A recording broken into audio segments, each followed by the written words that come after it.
আপনারা জানেন যে জনাব মির্জা আব্বাস উদ্দিন আহমেদ এবং জনাব আফরোজা আব্বাস আজকে বিজ্ঞ আদালতে হাজির হয়েছিলেন। কেন হয়েছিল জানেন? 2018 সনে জনাব মির্জা আব্বাস উদ্দিন আহমেদ ঢাকা 8-এর মনোনয়ন পেয়েছিলেন এবং জনাব আফরোজা আব্বাস পেয়েছিলেন ঢাকা 9-এ। তারা নমিনেশন পত্র ক্রয় করার জন্য বিএনপির কেন্দ্রীয় অফিসে আসতেছিলেন। শান্তিপূর্ণ মিছিল ছিল। এই আজকের যারা কর্মীরা তারাও সেদিন ছিলেন সঙ্গে। কিন্তু যেহেতু মির্জা আব্বাস, যিনি এই ঢাকার একজন প্রাণ পুরুষ, এখানের মেয়র ছিলেন, তাকে কি করলেন? মির্জা আব্বাসকে এই শান্তিপূর্ণ মিছিলকে কেন্দ্র করে 3টা মামলা করেছে স্বৈরাচার সরকার। তিনি হাইকোর্টে গিয়েছিলেন সেই মামলায় জামিনের জন্য। এবং আপনারা আরও জানেন, ওই সময় স্বৈরাচার সরকারের রাজনৈতিক অফিসে তারাও মনোনয়ন আহ্বান করেছিলেন। 7 দিন যাবৎ ধানমন্ডি এলাকা সিজ করেছিল, কোনো মানুষের চলাচলতি ছিল না। আর জনাব মির্জা আব্বাস, জনাব আফরোজা আব্বাস তারা শান্তিপূর্ণ মিছিল নিয়ে এসেছিলেন মনোনয়ন করার জন্য। তাদেরকে সন্ত্রাস সহ 3টি মামলা দিয়েছিল।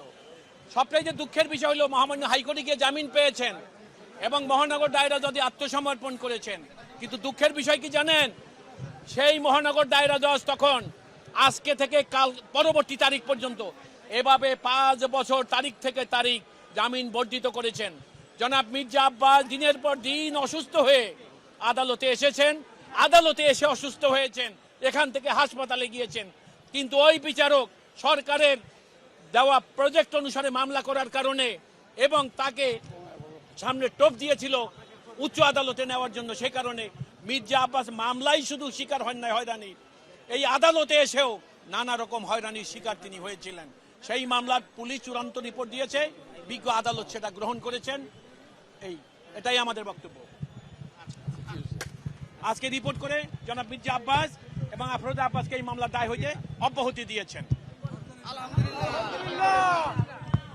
আমরা একটু আপনার কাছে যাব যে আমরা চার্জশিট থেকে যতটুকু জানতে পেরেছি। বাবা তোমার পাটা একটু সরো, বাবা বাবা তোমার পাটা একটু সরো, ওকে একটু দাঁড়াইতে দাও।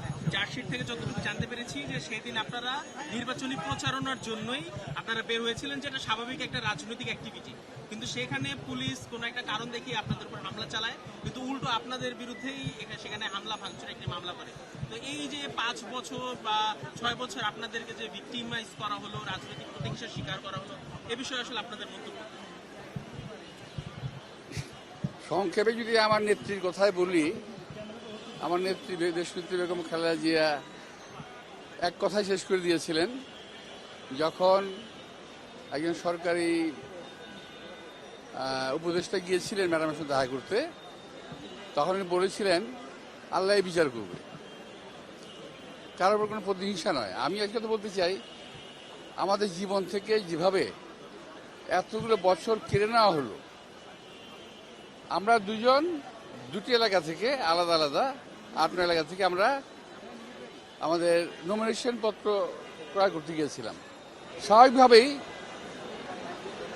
আমার সঙ্গে অনেক লোক ছিল, নেতা কর্মীরা ছিল। তো যখন অনেক ভিড় হলো পার্টির সামনে, অতর্কিতভাবে ওখানে পুলিশ এসে হামলা করলো অন্যায়ভাবে। আমরা কিছুই করি নাই, হামলা করলো, আমাদের কর্মীরা আহত হলো, মামলা হলো প্রায় গত 8,000। আমি আমার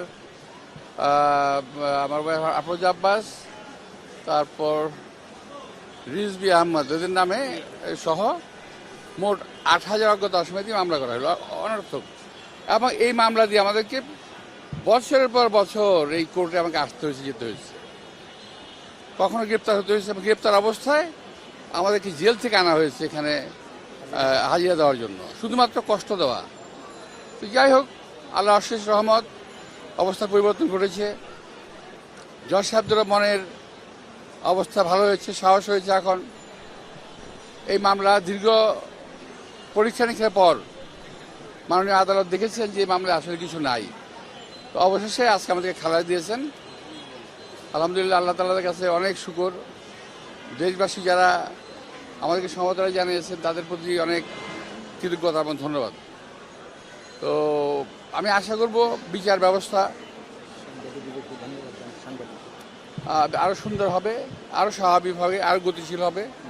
আমাদের আরও মামলা রয়ে গেছে, আমার এই একটা না, আরও অনেক মামলা আছে আমার বিরুদ্ধে।